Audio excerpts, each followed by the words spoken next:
After a much needed break from Hokuzono, it's safe to say that this chapter sets up what could be one of the most chaotic and epic moments of the entire story for the series' 100th chapter. Because following up from Iikuto Hagiwara's reintroduction as a character, it was pretty obvious to me that the strongest member of the Hashaku, who we now know is named Yukisada, would not be taken out so easily. The fact that Yora would stake so much on this kid, not just saying that he is the strongest member of the Hashaku, but giving him one of the most important roles of the entire Kamunabi raid, which is to be the quote-unquote vessel that disrupts the communication shield and doesn't allow Chihiro and Samura and other outside forces to interfere with what's going on down in headquarters. Even if this kid died right here, his role would have been fulfilled perfectly, to the point where clearly Yora was almost just finishing up with his battle going on with Aruha, Azami, and Natsuki. Even if Chihiro and Samura appeared, just based off of the cliffhanger of this chapter, it's completely possible that they would have arrived too late anyway. The fact that this character Yukisada not only fulfilled his role perfectly as a disruption of communications, but on top of that, we get a whole nother meaning to his title as the strongest Hashaku, because his sorcery is something that is not only seemingly unbeatable right now, because even Iikuto admits that the only way to get rid of this man would be to full-on burn him and incinerate him or boil him until there's nothing left. This man Yukisada has regeneration sorcery. Not only does that make complete sense, because if you think about it, him undergoing the process of becoming the vessel, the harsh conditions that are required to have multiple of your organs taken out, your reproductive organs removed, and you have to bear the brunt of pain and suffering for 4 months or longer just to make your body applicable to all of the spiritual energy that's flowing. This man, after going through all of that, will just be able to heal himself to a degree that this man is even able to survive decapitation. And I say man instead of child because he says himself that he's a 17-year-old, he's a grown-up, and even though I agree with both Iikuto and his Iron Sand here, that 17 is still a kid, if this man feels that he's old enough to raid the government headquarters, then he should be tried as an adult. But the fact is, even Iikuto says Yukisada is no ordinary kid. A character that is not only able to easily regenerate entire limbs to the point that he can lose it despite the massive pain and terror that goes into just losing a limb entirely, he is able to not only shake off the physical pain of the decapitation, but also the emotional weight of losing your head and literally seeing from your kneecaps, which is just absolutely insane to me. When we were told that this character was the strongest and he was a little bit nervous, that little bit of anxiety goes tenfold knowing that Yukisada's power requires him to take damage for him to heal. And he uses it in so many different ways besides just being a support type character that can't die. He's able to easily use it in combat when if he loses a limb, he can instantly regrow it and use it to attack. This video is sponsored by GamerSupps, the ultimate energy and focus formula. Use my code NOOP now for 10% off, and thank you GamerSupps for sponsoring the channel. And worst of all, the plot demons get to us because Iikuto, which I can't really say it's even plot convenience, it does make sense. Iikuto, we saw, was refusing food, has really just been in a traumatic state for the last couple of weeks, if not days. Now that the Kamunabi raid inspired him to regain his confidence and rejoin the battle, the truth of the matter is his body hasn't had any real nutrients or any kind of,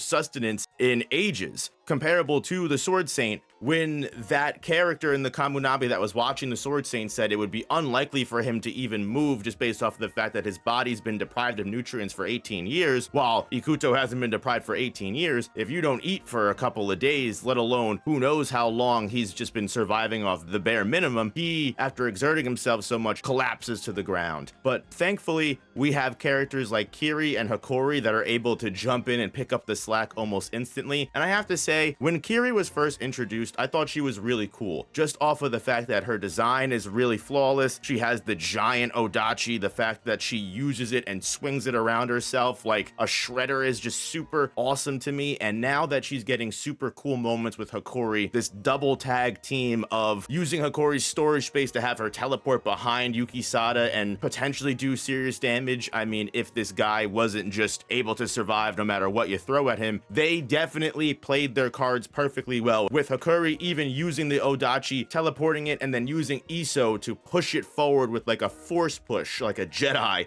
And then Kiri picks up and they perform a combo attack. One of the coolest things ever, and it is just sad that all of it amounted to absolutely nothing, considering not only does Yukisada, as we already talked about, just hold his head and is able to survive playing Decapitation, which means, again, they'd have to go through such crazy means to actually full-fledged kill this 17-year-old. Yora shows up. Yora showing up is not only scary in and of itself because he has all of the powers, or at least some of the powers, which is still terrifying, of the Shinichi right now, with the malediction, as we see, flowing through the hallways and beginning to take over the Kamunabi headquarters as Yora begins to make his way down to the Sword Saint. And the truth is, he is holding what seems to be Azami's arm. It is completely possible, as everyone kind of theorizes, with the fact that it was up to Azami and Oruha and Natsuki to hold this guy back for as long as possible until Chihiro and Samura showed up. Chihiro and Samura aren't here, and Yora is. So the ramifications of this are definitely scary, and all I've seen from the community is we aren't going to acknowledge what just happened here. We aren't even going to pretend that this occurred. We're just going to move right along and ignore this. And I will say, the fact that we didn't get an on-screen confirmed corpse does give me some hope that he might just be brutally, you know, mauled and incapacitated, but at least still be alive and be able to be healed. I mean, if they can somehow get this Yukisada guy or learn something from him, maybe we can heal. I'm coping big time now. You can see that for a character that was always presented to be cool from the beginning, and now we actually begin to see him fight, and we get a couple chapters, we get to see what he's made of, and now we see Yora flexing his arm as he's walking down and using the Shinichi's powers to stop the fight against Yukisada instantly and put Kiri, Hakori, and Iikuto in some kind of like black darkness prison where Hakori does show up for a certain panel. We do know that he has the ability to transport things to the storage space. It's completely possible they are able to escape this moment. They might not be able to directly fight Yora while he wields the Shinichi powers. I highly doubt this small team where Iikuto is incapacitated completely, and even though Kiri is a badass, I don't think she's Yora level. With Hakori having the storage space, I think they might be able to escape, and I think that might be why they show his face here in this panel right before Yora makes his way down to the Sword Saint. With all of the struggle, all of the efforts that the Kamunabi put in, and not for nothing, all of the confidence that was placed behind the higher ups like Iikuto and everything was just trampled on entirely by something that none of them could have ever intended to happen, right? I mean, handling the Hashaku was one thing. However, handling the Shinichi's power was something no one could have intended. Now, if Chihiro and Samura do show up, it's completely possible they may be able to level the odds, especially since we know that Yora is slowly draining life force by using the Shinichi's power. He can't maintain this forever. The fact that he has not only fought those three characters that definitely gave him at least somewhat of a struggle, there is the fact that he now had to get to where he needed to be to save Yukisada, push those people like Hakori and Kiri out of the way, and make his way all the way down to the Sword Saint, kill multiple people on the way there, and supposedly he still needs to kill the Sword Saint here. So I'm curious how not only the scene between Yora and the Sword Saint is going to go, because I feel like we are going to learn something incredible, if not more so, we are also going to see something insane. And I don't know at this point when Chihiro and Samura are going to show up, especially considering that Yukisada, the main problem that is interfering with their appearance, is literally still alive. Maybe they have to actually break in another way. There is really no bright sides that seem to be arising in my mind from the end of this chapter, other than whatever happens here is kind of unavoidable, and the fact that it's happening on the 100th chapter makes me think that it's not only going to be something that all of us are blown away by, but it's going to be something that completely changes the story, the series, and the characters potentially for the rest of the ongoing run of Kagurabachi. And I will say that I'm excited that I'm here for it. I'm excited that all of you guys are also here on this journey with me. So hit that like button if you cannot wait to see what this 100th chapter brings to us, guys. And most importantly, do not forget that if you're watching or reading any other series that is weekly, like Gachi Akuta, Chainsaw Man, Don to Don, or even Sakamoto Days, JJK Modulo, check it out on this channel. Go take a look and subscribe if you don't want to miss any future Kagurabachi or any of those series updates.